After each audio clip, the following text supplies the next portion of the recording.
Ready?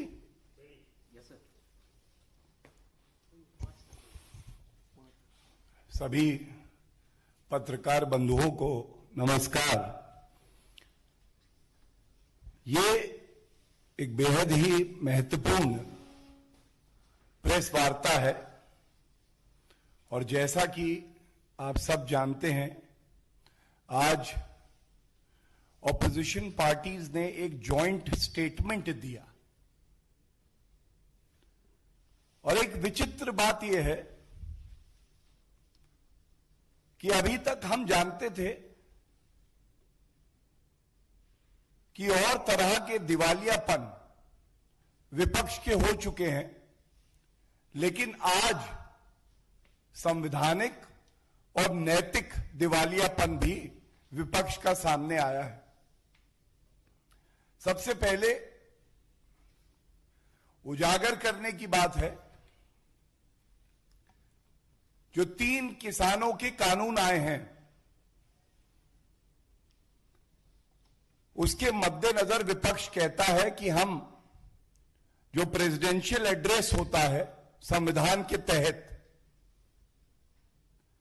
उसका boycott करेंगे। तो पहला बिंदु तो मैं ये उठाना चाहूंगा, ये वही विपक्ष है जो कुछ समय पहले तक कह रहा था संसद का सेशन होना चाहिए, और जब संविधान की शपथ लेके हर सांसद ये कहता है कि मैं केवल संविधान का पालन नहीं करूंगा, मैं संविधान की रक्षा भी करूंगा। तो आज ये प्रश्न पूरा देश पूछ रहा है कि महामहिम राष्ट्रपति जी का अभिभाषण अनुच्छेद 87 केवल आपके ऊपर एक दायित्व नहीं देता है। जिन लोगों ने आपको चुना है और संसद भेजा है, वो भी ये उम्मीद करते हैं कि संविधान की रक्षा आप करेंगे और सत्र से पहले ये जो राष्ट्रपति जी का अभिभाषण है, इसमें आपको सम्मिलित होना आपका कर्तव्य है, आपकी जिम्मेदारी। और ये पहली बार ऐसा नहीं हुआ है।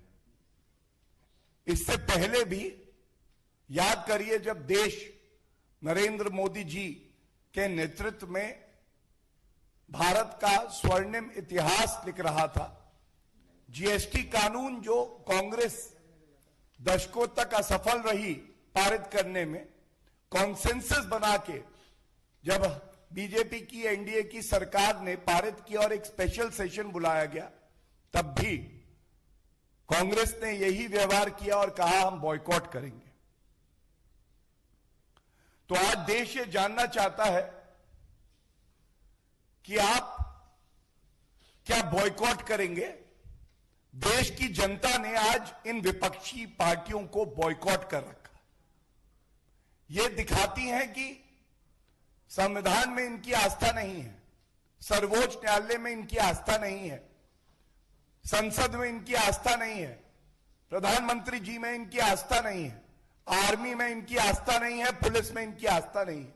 आस्था किसमें है ये तो बताइए। एक और चार्ज लगाया, अनर्गल जैसी बातें विपक्ष आजकल करता है। उन्होंने कहा ये जो 3 कानून हैं, ये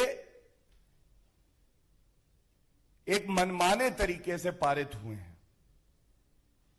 तो जिनकी याददाश्त चली गई है, जो राजनीति के गजनी बन गए हैं, मैं केवल आपके समक्ष उनकी याद को तरोताजा करना चाहता हूं कि ये झूठ की राजनीति कब तक चलेगी। जब लोकसभा में ये 3 कानून पारित हुए तो विपक्ष की तरफ से, कांग्रेस की तरफ से, सबसे बड़ा दल है, अधीर रंजन चौधरी जी ने बहस में हिस्सा लिया टीएमसी की तरफ से महुआ मोइत्रा और कल्याण बनर्जी साहब बोले। समाजवादी पार्टी की तरफ से टी हसन जी बोले। डीएमके की तरफ से सुंदरम जी बोले और बाकी और कई अन्य विपक्ष के नेता भी बोले। इसी तरह से राज्यसभा में पूर्व प्रधानमंत्री जी एचडी देवेगौड़ा जी, डीएमके के टीकेएस इलांगोवन, समाजवादी पार्टी के रामगोपाल यादव जी, कांग्रेस के प्रताप सिंह बाजवा जी और अकाली दल के नरेश गुजराल जी बोले। लेकिन विचित्र बात यह है, ये तब भी कहते हैं कि ये मनमानी है।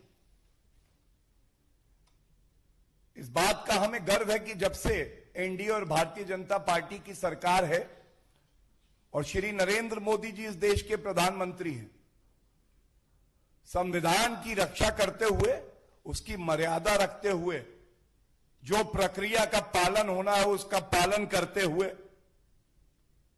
कानून पास होते हैं, सर्वोच्च न्यायालय का सम्मान होता है, संविधान को एक नई ऊर्जा, नई जान दी जाती है, संविधान तार तार नहीं किया जाता है। तो ये बताइए,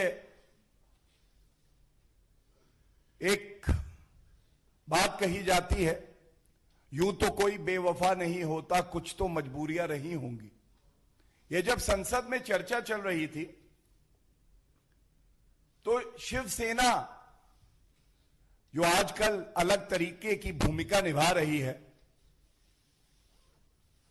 उसने समर्थन कर दिया इन कानूनों का। आज ये विरोध कर रही है। कांग्रेस पार्टी अपना मैनिफेस्टो पढ़िए, 7/11, मैं समय नहीं लूंगा, लेकिन वो कहता है एपीएमसी एक्ट जो है रिपील कर देंगे, खत्म कर देंगे और एसेंशियल कमोडिटीज एक्ट का संशोधन करेंगे। शरद पवार जी एनसीपी से जब कृषि मंत्री थे तो लिखते थे चिट्ठियां कि किसानों का भला इसी में है कि एपीएमसी एक्ट को संशोधित किया जाए।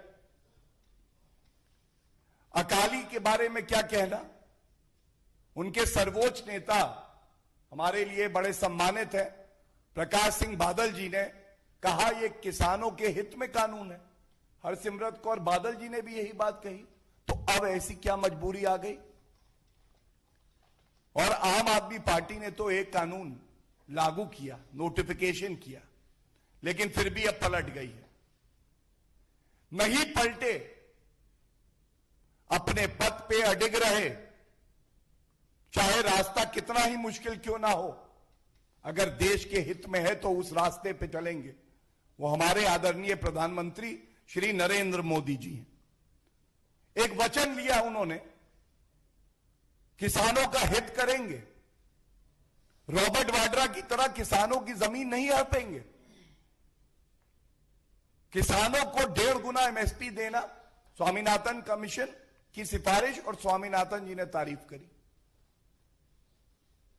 किसान सम्मान निधि 1,20,000 करोड़ रुपए सीधा किसानों के खातों में पहुंचे। सॉइल कार्ड देना, अगर किसी ने चरितार्थ किया है तो वो देश के प्रधानमंत्री नरेंद्र मोदी जी हैं।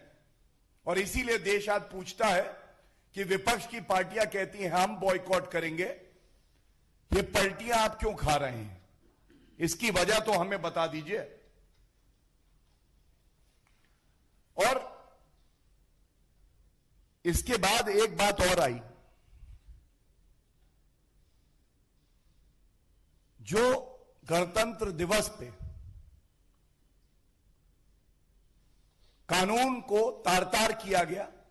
गणतंत्र दिवस वो पवित्र दिवस है जिस दिन हमें अपना संविधान मिला, लेकिन उसी दिन हमने देखा किस तरह से कुछ बहरूपीय जो अपने आप को किसान बोलते हैं, उन्होंने अराजकता फैलाई, खून बहाया और राष्ट्र ध्वज तिरंगा जिसके लिए कैप्टन विक्रम बत्रा जी ने कहा था, परमवीर चक्र मिला था उन्हें, कि ये तिरंगा हवा की वजह से नहीं उड़ता, ये उड़ता है हमारे वीर जवानों की सांसों की वजह से।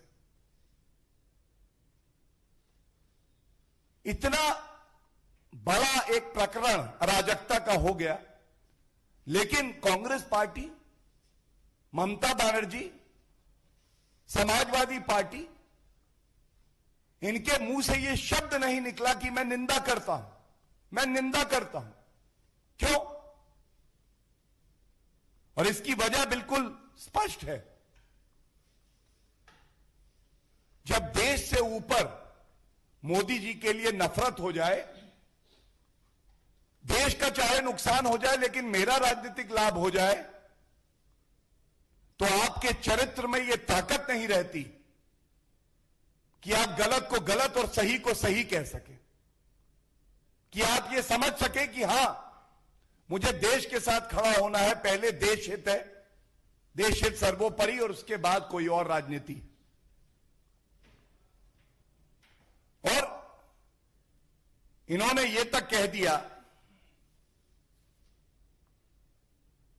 कि ये पूरा जो आंदोलन और प्रकरण है, ये बहुत ही शांतिपूर्वक हुआ। तो मैं एक बात जरूर कहना चाहूंगा, एक नागरिक होने के नाते, और जो बात आज हर देशवासी महसूस कर रहा है, जय जवान जय किसान का एक नारा है हमारा, तो पुलिस भी जवान की श्रेणी में आती है, और चाहे जवान हो और चाहे किसान हो, यह अपना लहू तो बहा सकता है, लेकिन यह किसी नागरिक का, जो हमारे देश का है, उसका लहू नहीं बहा सकता। आप भी ये मानेंगे कि आज पूरा देश दिल से सैल्यूट कर रहा है उन पुलिस कर्मियों को जिन्होंने ये सुनिश्चित किया कि उनका खून तो बह जाए, लेकिन किसी नागरिक की जान पे हम नहीं बनने देंगे, जिन्होंने ये सुनिश्चित किया कि बिना एक गोली चलाए अराजक तत्वों को हम ठीक करेंगे, जिन्होंने ये सुनिश्चित किया, जिसकी बात विपक्ष नहीं करेगा, कि जो 300 लोग परेड में फंस गए थे, जिसमें बच्चे भी थे, हमारे और आपके बच्चे थे, उनको कैसे सुरक्षित स्थानों पर पहुंचाया जाए, यह भी हमारी वीर पुलिस ने सुनिश्चित किया है। और इसीलिए आज मैं इतना ही कहूंगा, राजनीति जरूर करिए, लेकिन सेना के लिए अपशब्द कह देना, जो कि कांग्रेस का पुराना इतिहास रहा है, आर्मी चीफ को सड़क का गुंडा बुला देना, कह देना कि आर्मी ज्यादा सिविलियंस को मारती है, आतंकवादियों को कम, पुलिस कर्मियों को कभी शाबाशी ना देना, यह ओछी, हल्की और गंदी राजनीति है, और इससे आप हमारे लोकतंत्र को कमजोर करते हैं। एक बात और आई, उन्होंने यहां तक कह दिया कि इस पूरी प्रकरण में जो हिंसा हुई है वो सरकार ने खुद कराई है। तो ये वो सरकार है जिसने संसद में कानून पारित किए हैं संविधान के हिसाब से, चाहे सीए हो, चाहे किसानों का ये 3 कानून हो, चाहे अनुच्छेद 370 का संशोधन हो, और उसके बावजूद जब देश के 15 करोड़ किसान और उनके परिवार सरकार के साथ और श्री नरेंद्र मोदी जी के साथ खड़े हैं कि ये दशकों पुराने बदलाव आप लाए, आप हमारा जीवन बदल रहे हैं, धन्यवाद, तो कुछ बिचौलिए, कुछ उपद्रवी अगर इससे नाराज हुए, तो भी ये हमारी सरकार थी जिसने लोकतांत्रिक ढंग से 11 दौर की बातचीत करी, 45 घंटे तक ये बातचीत चली, और यहां तक कह दिया कि 18 महीने से लेके जो और अवधि होगी, ये कानून हम रोके रखेंगे, समाधान निकालते हैं। और इस सरकार पे विपक्ष ये आरोप लगाता है कि ये गैर लोकतांत्रिक है, केवल एक आईना दिखाना चाहूंगा, हो सकता है अपना चेहरा देख के विपक्ष खुद डर जाए। मेरे हाथ में सर्वोच्च न्यायालय के जजमेंट का एक पैरा है। रामलीला मैदान में भी एक आंदोलन चल रहा था। रात के अंधेरे में 1-1:30 बजे निहत्थे सोए हुए नागरिकों पे लाठी चलाई थी और सर्वोच्च न्यायालय ने संज्ञान लेके जो कहा था मैं आपके सामने रखता हूं। यह होता है गैर लोकतांत्रिक। कैसे आप विपक्ष की आवाज का गला घोटते हैं, यह कांग्रेस से बेहतर कोई नहीं जानता है। और अब मैं आप पेश कर रहा हूं, कोट कर रहा हूं। As a result of this action by the police, a number of men and women were injured, some seriously. This also finally resulted into the death of one Shrimati Rajbala. और एक और paragraph, para 143, in no case brick battling by the police can be condoned. They are the protectors of the society and therefore cannot take recourse to such illegal methods of controlling the crowd. यह है कांग्रेस के समय में। रात के 1 और 2 बजे अंधेरे में निहत्थे नागरिकों पे, महिलाओं पे लाठी चलाओ, उनकी रीढ़ की हड्डी तोड़ दो, मार डालो। यह आज हमें पाठ पढ़ा रहे हैं कि संविधान की रक्षा कैसे की जाती है। एक बात और इनके जॉइंट स्टेटमेंट में आई है जिसमें इन्होंने कहा है कि संघीय ढांचे का हनन हो रहा है। संघीय ढांचे का इससे बेहतर उदाहरण कोई नहीं हो सकता है कि जो जनहित में लागू स्कीम है उसको आप प्रदेश तक पहुंचा रहे हैं। और ऐसा क्यों है कि आयुष्मान योजना दिल्ली में नहीं लागू हो रही थी पहले? ऐसा क्यों है किसान सम्मान निधि पश्चिम बंगाल में नहीं लागू हो रही थी? यह कैसा संघीय ढांचा है? और संघीय ढांचे का पाठ वो कांग्रेस पढ़ा रही है जिसने 100 बार आजाद भारत में चुनी हुई सरकारों को इसलिए बर्खास्त किया क्योंकि वो कांग्रेस की सरकारें नहीं थी।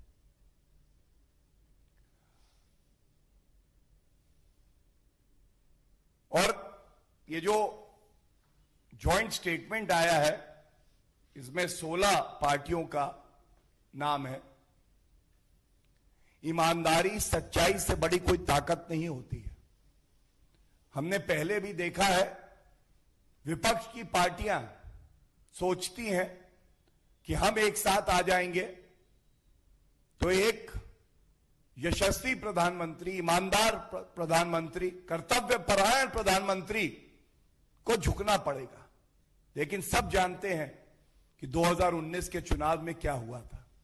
और इतना ही कहूंगा, 0 + 0 + 0 + 0 + 0 लगाते चले जाइए और उनको जोड़ेंगे तो 0 ही निकलेगा।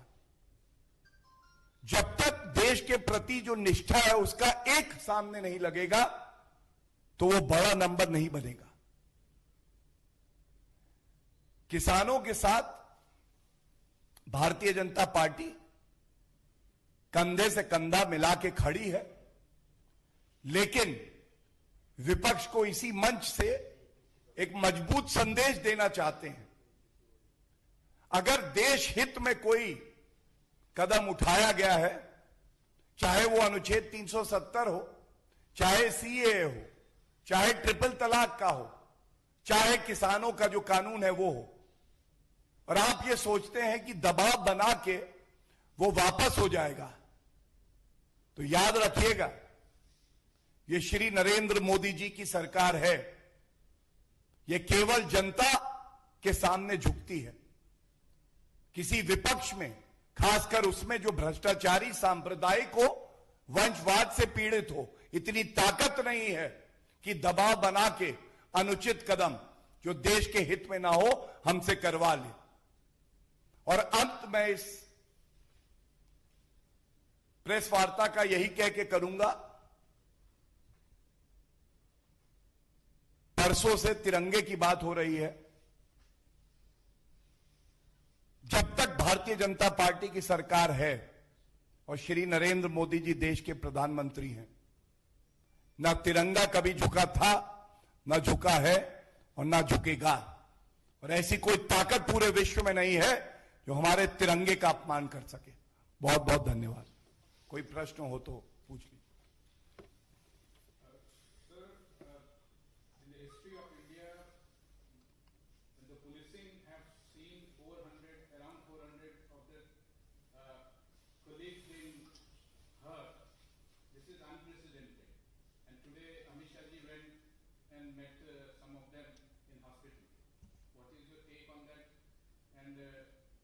No bloodshed was there, as the police commissioner said in his press conference.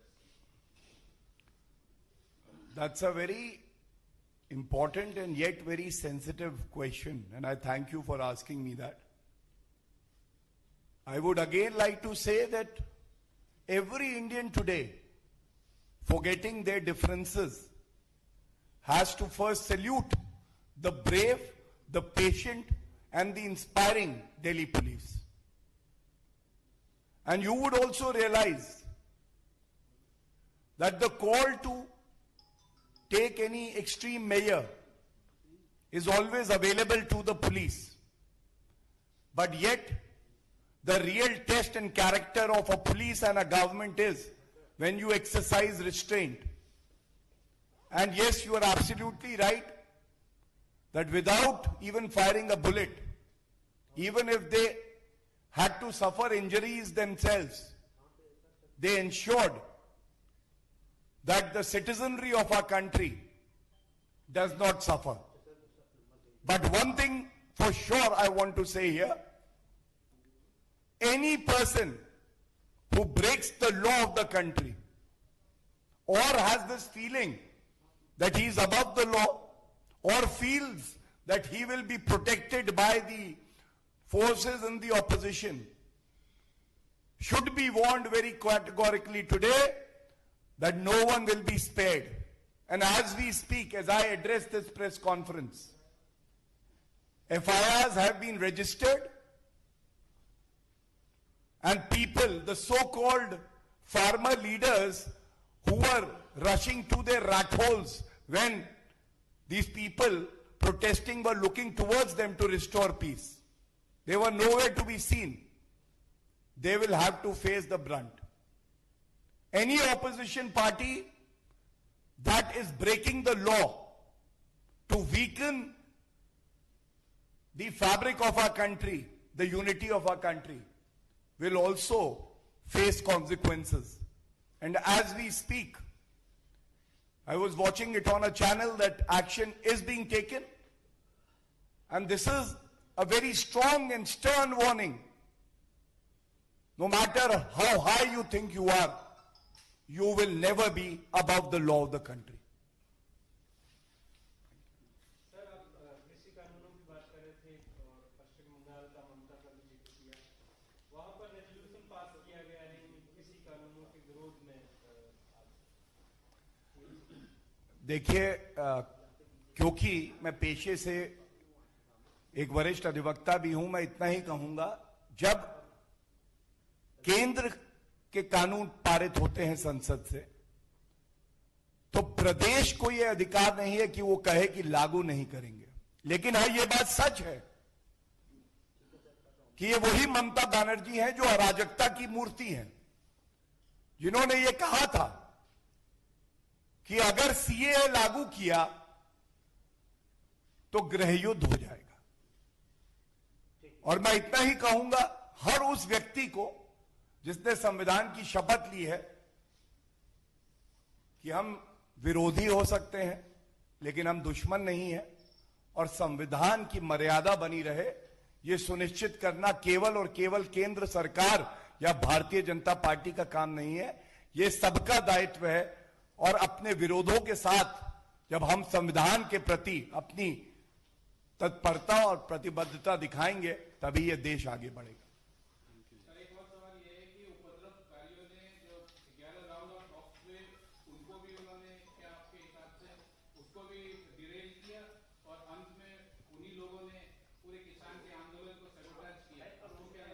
देखिए, ये सब जांच का विषय है, लेकिन मैं एक बात जरूर कह दूंगा कि ये जो 11 दौर की चर्चा हुई, अगर इसमें कोई बड़े मन से, लचीलेपन से बैठा तो केवल और केवल सरकार और कृषि मंत्री तोमर जी थे। आप बताइए, अगर सरकार भी ये कह देती पहले आंदोलन वापस लो और उसके बाद बातचीत करेंगे, तो शायद ये वार्ता कहीं ना पहुंचती। और इसी तरह से अगर कोई कहता है कि वो किसानों का प्रतिनिधि है, तो उसकी भी एक जिम्मेदारी है, खुले मन से दूसरे की बात सुने, या तो दिल जीत ले या अपना दिल दूसरे को जीतने के लिए अवसर दे। यह मूल मंत्र होता है किसी भी संवाद का, और कहीं ना कहीं दूसरा पक्ष इस बात को भूल चुका था। धन्यवाद।